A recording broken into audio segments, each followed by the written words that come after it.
tonight's main event. Where's the Friday?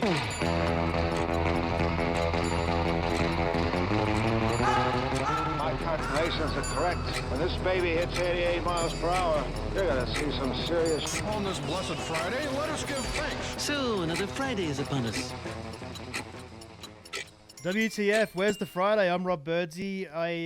You can catch us on YouTube if you want to check us out and see what we look like. That's at Widowed, Trio, and Freedom. That's widowed. I'm a widowed man. Trio, I have 2 little boys that I'm raising, and Freedom is what I'm working for. And that's why we're on YouTube. So yeah, go to that, check it out. Today, it's a busy day, so this is awesome. But I have Steve Merrill with us, and he's going for the House District 71. Mm-hmm. I'm not too sure what that means, but we're going to talk about that. I am not political, so you're going to educate me. Steve, welcome to the show. Thank you. I'm excited to be here. Yeah.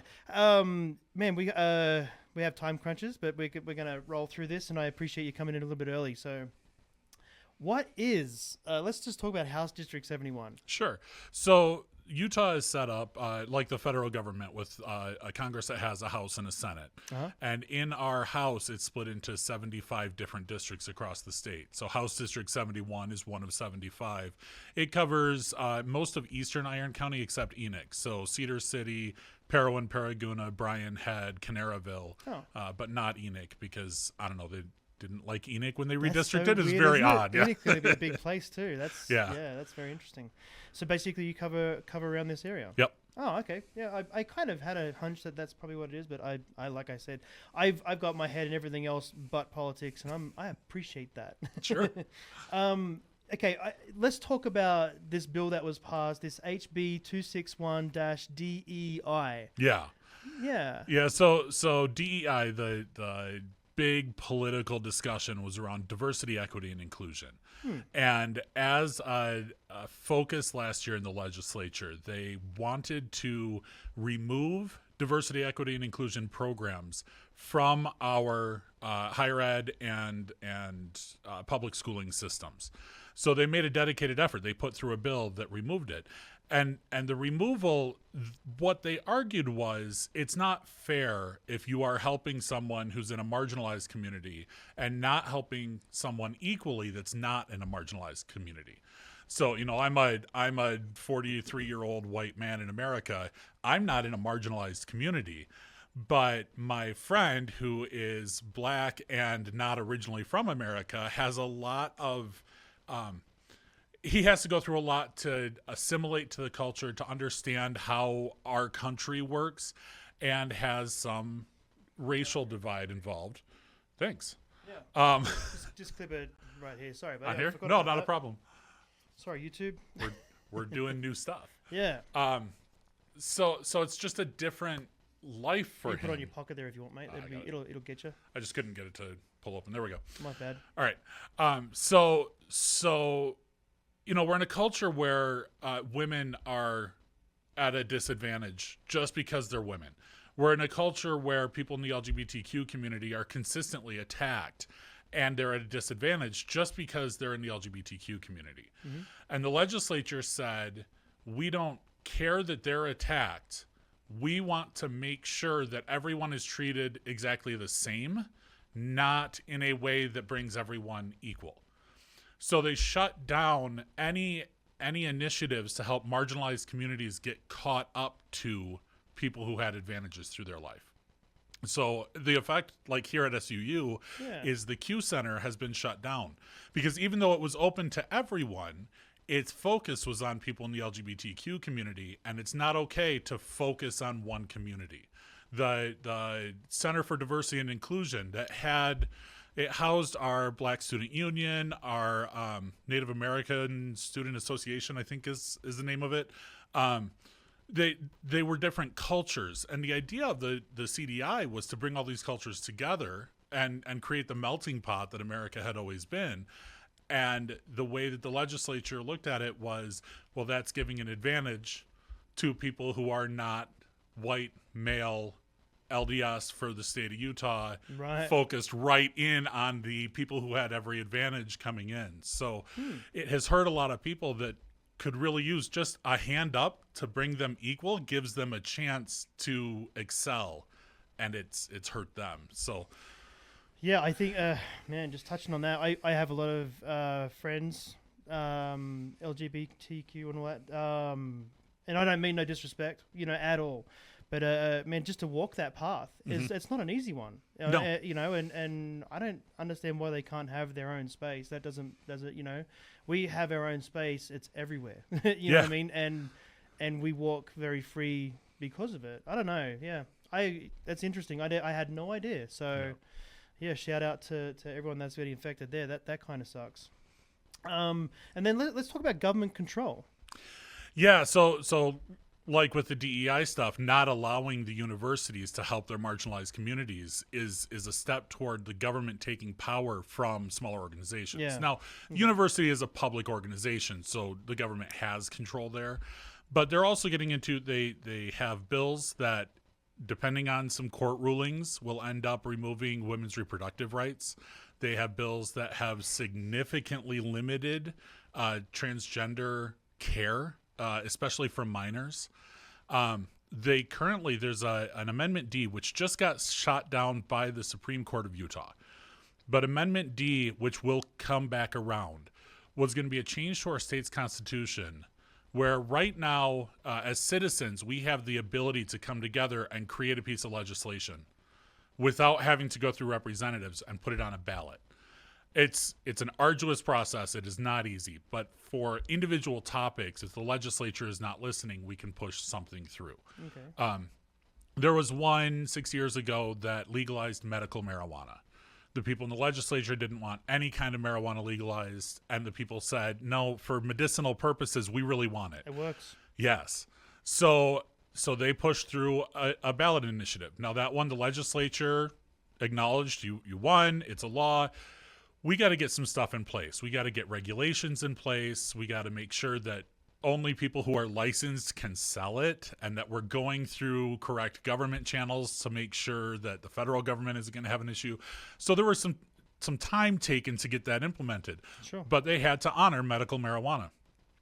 Another one that passed at the same time was called the Better Boundaries Initiative, that created, we have to have an independent committee create redistricting maps every 10 years when we get a census and we have to redistrict. Like House District 71 now used to be House District 72. We've tweaked because our population moved and changed. That one, the legislature looked at and said, we like what you're thinking, we just don't care. So when this committee came with maps that said, here are independent, nonpartisan maps that are going to keep people together by interest, by how their community would approach things, they said, that's very pretty. Here's the one we're going to use instead, and created their own map, which to some extent gerrymandered people out of potential office. It's we in Cedar City, we're a smaller community. St. George is a more medium-sized town. Most of our congressional district at the federal level is very rural. It's from here to Spanish Fork there are 25 people total, and so they ended up saying, you know what we're going to do is all those farmers, all those rural people who have a like mind, we're going to split off a quarter of Salt Lake City and throw it into that group so that we can control it and divvy up the Salt Lake City center. So that's the gerrymandering piece that they ended up with based on the legislature's map in order to make it so that only the voice they wanted heard gets heard, not everyone's. So we had a ruling go through the Supreme Court that said, like in medical marijuana, you can take steps necessary to implement the law to make it work, but you can't just say, I don't care what the citizens said, I'm overturning it. So the Better Boundaries Initiative, they could have made arguments that there are certain steps that have to take and it might be next cycle, but they couldn't say we're just going to ignore it, which is what they said. So that's overturned now. I expect in 2 years we're going to end up with new district maps because of it. They wanted to put an amendment on our ballot that would make it so that the citizens of Utah could vote to allow them to repeal the initiatives that the citizens of Utah pass. So the idea was, if they don't like it, they can repeal it, even if we said this is what we want. And they wrote it for the ballot in such a way that it would present as expanding and enhancing the citizens initiative process, even though what it's really doing is giving them the ability to roll it back because they want more power. They're trying to take the power from the people. And when we've tried to exert our power, they've just said, we don't care. Oh my goodness. Yeah. So, Yeah, that's just crazy. yeah. Wow. Yeah. And that's, right now it's not on the ballot. Right. I should rephrase. It is on the ballot. It just won't matter. The decisions came too late to not print it on the ballots. Ballots were already being printed. So it's going to be there, but the result of the vote will not matter, which means in 2 years when they can put it on the ballot again, they're going to, and they're going to shore up the language just enough that it's not thrown out, and they're still going to try to take the control from us. So this is we won the battle, but there's still a lot of fighting to do to make sure that they don't take the control from us. man, that's crazy. Yeah. That's, yeah. No, I think that's what got you into all this? Like, what? How did you? Yeah. You know, there are different points in my life that have made a difference. Yeah.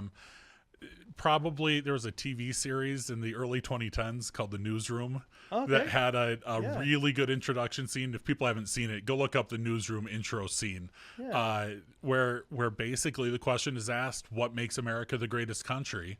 Yeah. And a guy says, we used to be.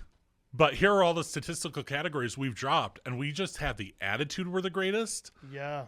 I watched that and thought, there's no reason we couldn't be the greatest, but we have to stop living in the time when we used to be. Yeah. You know, the people who peaked in high school become kind of sad later in life, and I feel like our country is risking that. So we need to be focused on being better than we were, and if we become the greatest country, then let's become greater than the country we were yesterday. Yeah, I love that. So that's my focus. And then when my daughter's rights were taken away, my wife's rights were taken away with the overturn of Roe v. Wade and the trigger laws that hit in Utah, that's a real concern to me. I don't like the idea that my daughter could get pregnant and be bleeding out because of complications, but until she's on her deathbed, they can't treat her. And some of the laws are written in a way that if the fetal life is possible with a miracle, and she is not just about flatlining, they can't help her because it would be potentially risking the life of the fetus, even though they're actively risking the life of my child. You know, My goodness. Yeah. that one it went from some engagement to dedicated, focused engagement with that one. I mean, let's face it, man. At the end of the day, it's not your body. Right.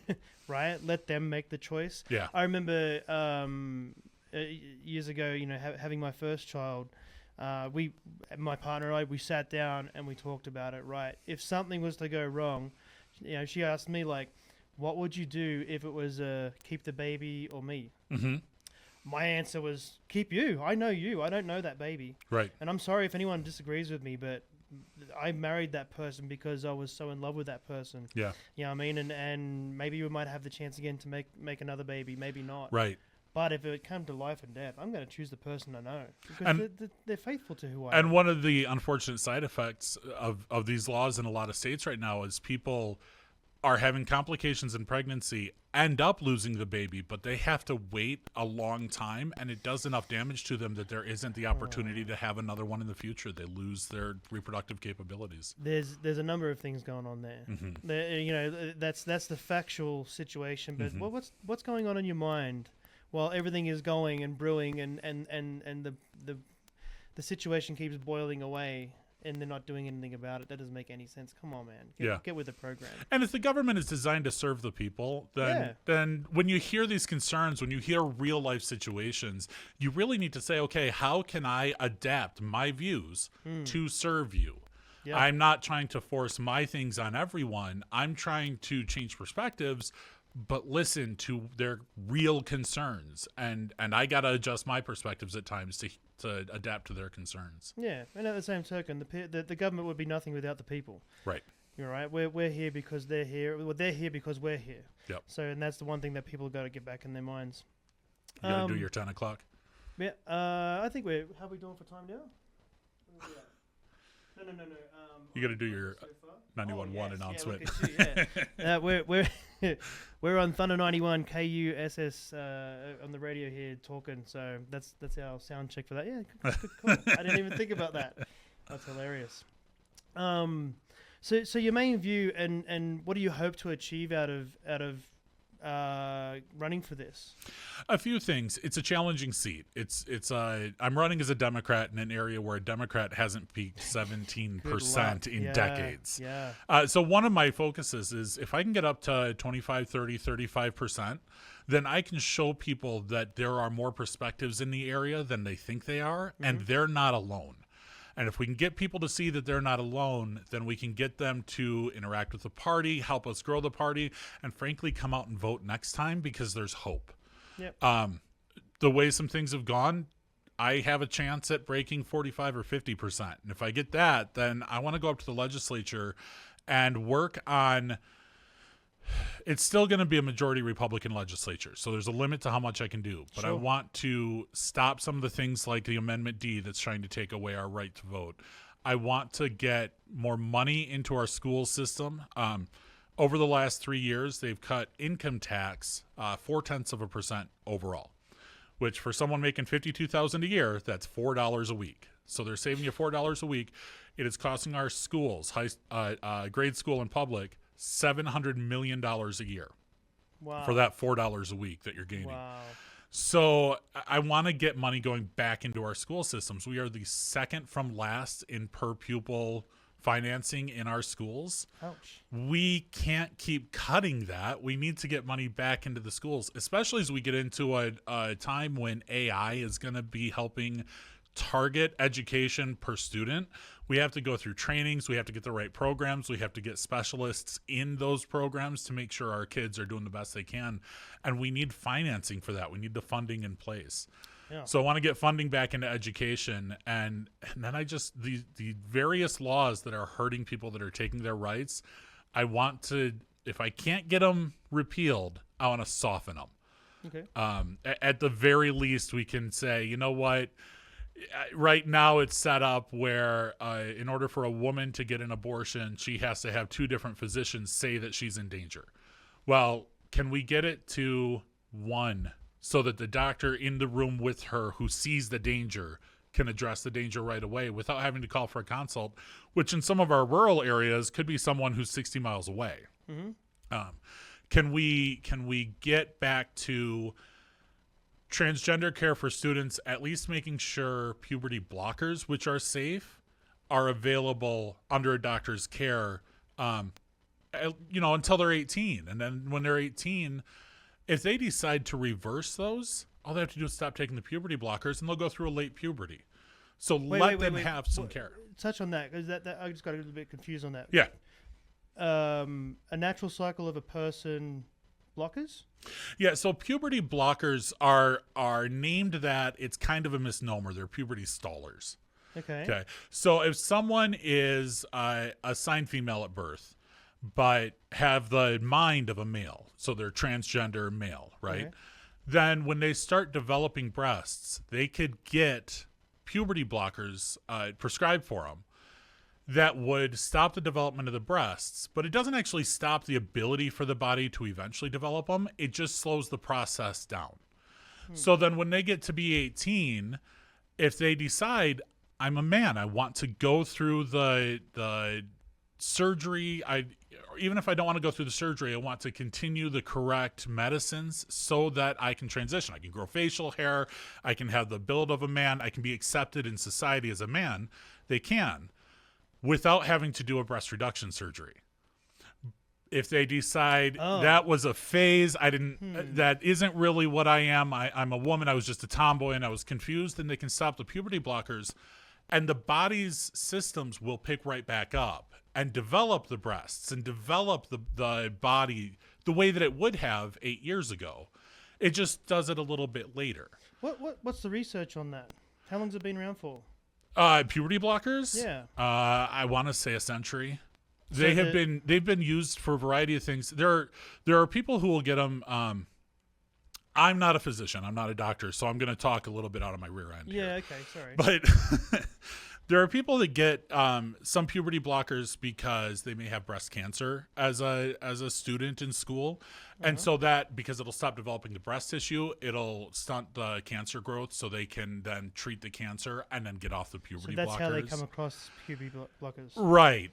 There are valid medical reasons for it. And the idea that someone who in their mind is a man must live in the body of a woman is hard for me, because that's not their mind. And especially when you consider how women are treated in society, that's not something that they should have to deal with. What makes you so attached to this situation? I'm just curious. Initially I was attached because I was just, I'm very much into individual rights and freedoms. Leave me alone. If it only affects me, leave me alone. Right. That as a philosophy on government, I think the government should stay out of our lives unless it's necessary. Okay.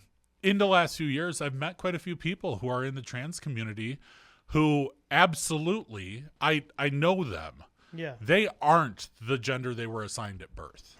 That's just not who they are. So, as you get to know people and you experience, they're not lying. They're not making it up. They're not going through the societal cruelty for fun. What's the age bracket you're talking about, though? Are you talking about people that are over the age of 21 or under the age of 21 at this stage that you've known? That I've known? Some of them I know who are in their mid-20s. Some I know are older. There's one beautiful little girl who is, I think, just turned 11. Yeah. And I've known her for 3 years. Okay. So it's a variety of ages. And when you're talking about her, she does not need the abuse she gets at school. She could go as a male and not be abused at school. Wow. But that's not who she is. She'd be abusing herself. And it becomes a mental health issue then, but you can't accept yourself for who you are in order to fit in with others. Oof. That drives a lot of people to dark places. So, the first thing that a lot of psychiatrists have worked on for decades is let's figure out who you are and you accept you for you and then worry about everyone else. Yeah. And we're trying to say by law, you're not allowed to do that. That just seems cruel. Yeah, I don't know. I mean, it's a tricky situation, man, to be honest with you. It's such a gray area. Me personally, I think when you're in adolescence, you're so confused, period. Yes. Right? And I'm not saying that a gay person isn't a gay person or anything like that. I think they know more than anyone. And who am I to tell anything? I don't know if I believe in the whole puberty blockers. I don't understand it enough. And it's a subject that's I don't know nothing about it. Sure. So I don't, it's to me, man. Even within that different fight, even within that thought, though, as you're right, they're confused. It is hard to be a teenager, an 8, 9, 10, 12, 15-year-old. If you could just say, you know what, it is very confusing, and my brain isn't developed enough to handle all this yet. Let's just put a pause on everything until my brain develops enough, and I can actually address this well. Yeah, that's not an unreasonable position. It's not. It isn't. But at the same token, we've already know pharmaceutical companies, they have different fillers, different things in pills. Like I would say to anyone that anyone's on any drugs, question the drugs you're on. Sure. Right, and try and narrow it down to the bare minimums, because there's things in there that are still affecting your body that do nothing for your body except for toxify it. Mm-hmm. So I think that's such a growthful stage for someone to not, it's tricky. Mm-hmm. And I don't think my brain's caught up to have this conversation, to be honest with you. I had a friend growing up. We were a group, and all of us would all hang out. We all went out. We all went surfing. We all drove cars. We all had fun. And then this friend dropped off. I didn't see this friend for a while. And then I'm hanging out in Sydney. I did a lot of bouncing and stuff like that, security stuff. And I'm at a nightclub that's known to have many gay people in there, DCMs. And being there, my friend shows up. Hey, all dolled up. Yeah. Like, wow, how you doing? And is navigating trends, Mm-hmm. And we're chit-chatting, and we become, our friendship took off again because we're friends. Mm-hmm. You know what I mean? And that Sure. the person hasn't changed. Right. Things around the person has become more comfortable. Right. And I even said that we went out, we had some lunch, which I'm curious, man. I got to ask some crazy questions. You know, we sat down and I asked some crazy questions. You know? Are you serious? Like, we're in Sydney and there's a beautiful woman walking past. I'm like, seriously? And he's like, nope. Yeah. And then points out a guy and says, yep. and I said, like, how long has it been for you for that? And it sort of, unbottled all of that for years. He had been fighting that for a long time. So, you know, life is so uncruel. I mean, life is hard, period, right? Yeah. And for a person to be able to come out and say that, stake that claim, to be in their right mind to do so, I mean, you take your hat off to that person to even try. You know what I mean? It's not my way of life, but why should I hinder anything up there? So right. And that goes back to the personal freedoms. Like, if it's not affecting anyone outside of that person, who else should even have an opinion? It's not up to them to decide. That's so tricky, man. That's so tricky. That's okay, fair enough. So what else as far as what else is sacred to you with running for this? I don't know what's sacred to me. That's an interesting.